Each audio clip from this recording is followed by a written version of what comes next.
आज विश्व रेबिज दिवस।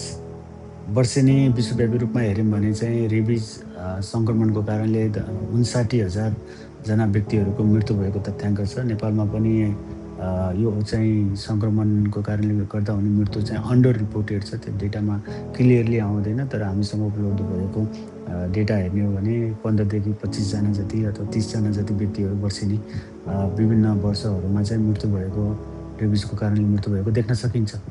अब यो रेबिज सङ्क्रमणको मुख्य जोखिम भनेको चाहिँ खोप नलगाएको कुकुरहरू जुन चाहिँ बाटोमा हुन्छन् अथवा स्ट्रे डग भन्छौँ। स्ट्रे डगको टोकाइको कारणले गर्दाखेरि रेबिज रोग लाग्ने गर्दछ। ९९% रेबिजको मुख्य कारण भनेको चाहिँ यो डग बाइटको कारणले, कुकुरको टोकाइको कारणले गर्दाखेरि हुने गर्दछ।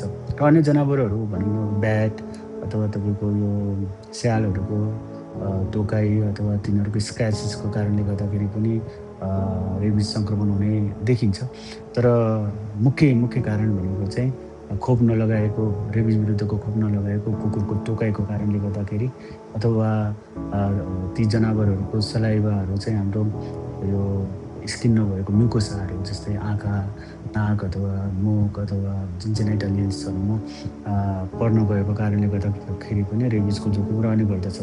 अब यो रेबिज सङ्क्रमण यस्तो एउटा रोग हो जसलाई चाहिँ हामीले पोस्ट एक्सपोजर भनेको चाहिँ जोखिम भइसकेपछि खोपको प्रयोग गरेर अथवा इम्युनोग्लोबिन सँगसँगै इम्युनोग्लोबिनको प्रयोग गरेर चाहिँ यसको जोखिमलाई न्यूनीकरण गर्न सकिन्छ, जोगाउन सकिन्छ, रेबिजबाट बचाउन सकिन्छ। अब हामीले अन्य अन्य कुराहरूमा ध्यान दिनुपर्ने कुरामा के हुन्छ भन्दाखेरि अब कुनै स्ट्रे डग अथवा खोप नलगाएको कुकुरको टोकाइ भएको छ भने हामीले घाउलाई विशेष गरेर ध्यान दिनुपर्ने हुन्छ। साबुन पानीले घाउलाई 15 मिनट जति हामीले धोयौँ भने पनि यो जुन रेबिज भाइरस छ त्यो भाइरसलाई चाहिँ घटाउन सकिन्छ। घाउमा घाउमा हामीले घटाउन सक्छौँ, जसको कारणले जोखिमलाई हामीले न्यूनीकरण गर्न सक्छौँ। र सँगसँगै इमिडिएटली हामीले सकेसम्म जतिभन्दा चाँडो चाहिँ खोप केन्द्रहरूमा गएर रेबिज विरुद्धको खोप उपचार पाउने स्थानमा गएर यो खोप लिन सक्छौँ। र नेपाल सरकारले सरकारी संस्थाहरूबाट रेबिजको खोप अथवा इम्युनोग्लोबिनलाई पनि निःशुल्क दिने गरेको छ।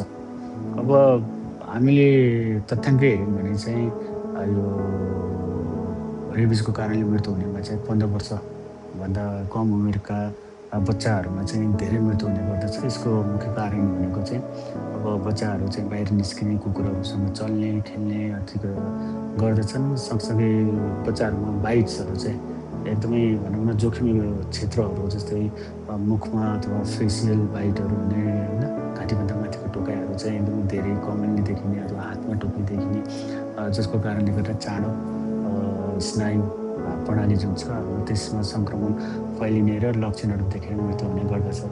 अर्को बच्चाहरूमा चाहिँ टोकाइ भइसकेपछि पनि सुई लगाउनुपर्छ भनेर बच्चाहरूले चाहिँ नभन्ने, बच्चाहरूले सुई लगाउनको डरको कारणले गर्दाखेरि जोखिमलाई नभन्ने कारणले गर्दाखेरि पनि हेलचेक्राइ गर्दाले पनि बच्चाहरूमा चाहिँ मृत्यु बढी भएको देखिन्छ। र अर्को बच्चाहरूको छाला अब वयस्क मान्छेहरूको भन्दा पातलो हुने गर्नाले उनीहरूको घाउहरू चाहिँ अलिकति गहिरो हुने, सिधै नसाहरूमा चाहिँ त्यो जुन कुकुरको सलाइमा चाहिँ र त्यसमा भएको भाइरस नसामा पुग्ने कारणले गर्दाखेरि पनि बच्चाहरूमा चाँडै यो सङ्क्रमणको लक्षणहरू देखिने मृत्यु हुने गर्दछ।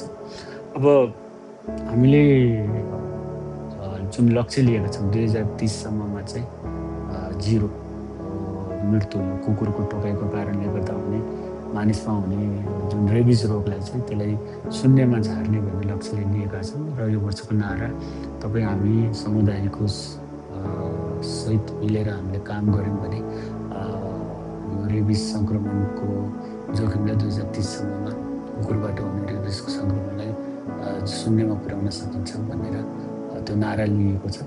र अब यसमा मुख्य मुख्य हामीले गर्नुपर्ने कुरा के हुन्छ भन्दाखेरि चाहिँ रेबिज सङ्क्रमणको जोखिम हुन सक्ने व्यक्तिहरूले प्री एक्सपोजर प्रोफाइलाक्सिस पनि लिन सकिन्छ।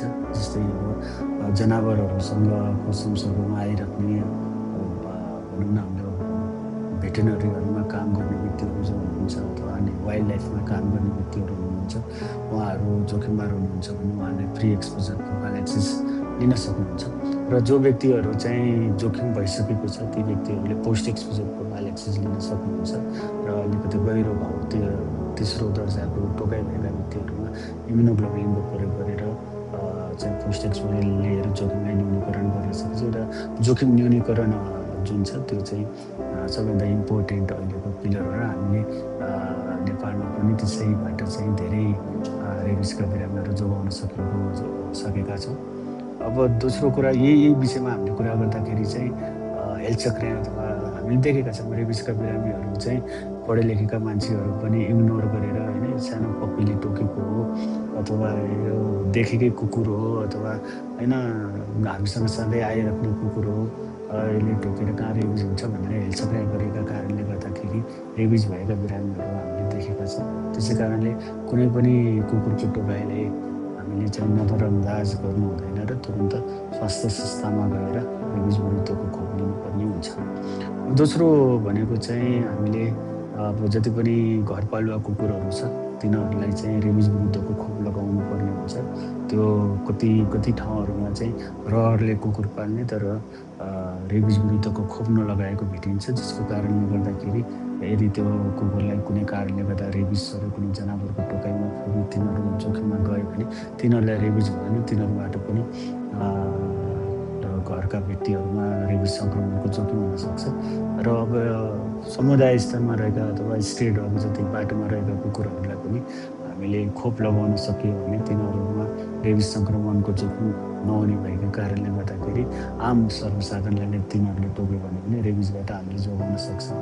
र हामीले अर्को एउटा प्रयास गर्नुपर्ने प्रयास भनेको चाहिँ अब जुन समय छ यसमा चाहिँ हामीले पपुलेसन जुन कुकुरको पपुलेसनलाई कन्ट्रोल गर्नुपर्ने हुन्छ। त्यसका विभिन्न उपायहरू छन्, त्यसलाई अवलम्बन गरेर यो डगको पपुलेसनलाई पनि हामीले कन्ट्रोल गर्नुपर्ने हुन्छ। यी तिनवटा पिलरहरूलाई सँगसँगै लगेर 2030सम्ममा रेबिजलाई हामीले कुकुरबाट हुने मानिसमा हुने रेबिजलाई चाहिँ शून्यमा पुर्याउने लक्ष्य लिएका छन् र समुदाय तपाईँहरू मिलेर यसलाई चाहिँ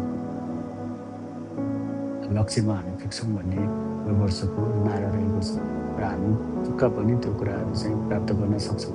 तर अहिले यो भन्दै गर्दा चाहिँ एउटा कुरा मैले अझै एम्फेसिस केही दिन चाहेँ भन्दाखेरि चाहिँ यो रेबिज सङ्क्रमणको जोखिमको मुख्य कारण कुकुरको टोकाइ भएका कारणले गर्दाखेरि त्यो कुनै पनि कुकुरको टोकाइले हामीले हेलचक्राइ नगरौँ र नजिकको स्वास्थ्य संस्थामा त्यस्ता किसिमका टोकाइ हुने बित्तिकै स्वास्थ्य संस्थामा गएर हामीले खोप लगाऊँ र रेबिजबाट हुने मृत्युबाट जोखिम